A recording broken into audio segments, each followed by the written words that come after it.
today after an enormous rally. Silver, of course, selling off. It's had a huge week on the downside, down about 25%. The precious metal is down better than 20% just since Monday when margin requirements were raised. Who is cashing in on this decline on silver?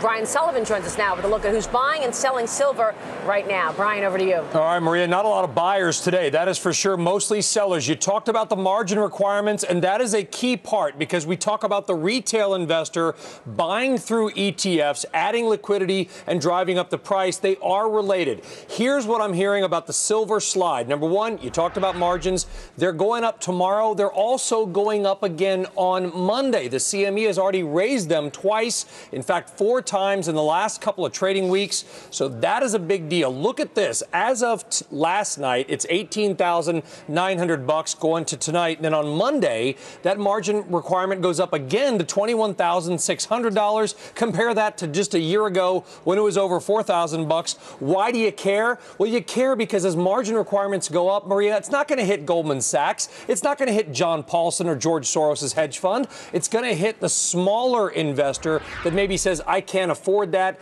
And that is exemplified through the ETF holdings. I chatted with a research firm in London, GFMS Limited. Here's what they said. About a year ago, 464 million ounces were held in silver through that ETF.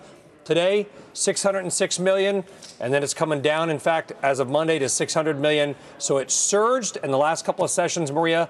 It has dropped margin requirements, the big reason. Yeah, it's a great point, Brian. And, you know, Rich Peterson also, Bill, talking to us about the performance of the iShares ETF. That's the GSCI, the biggest session percentage losses, currently off 7 1/3%. This would rank as the second biggest percentage decliner for any ETF today alone. We're setting some benchmarks here. It's pretty amazing. Very quickly, Brian, so what you're suggesting is that these margin requirements that are going to go up might have sparked the sell-off in anticipation of all that as guys get out so they don't have to meet those requirements. That's exactly right, Bill. I mean, you think about the retail investor can't do it. You know, they can't afford it. But here's the thing. I talked to the CME.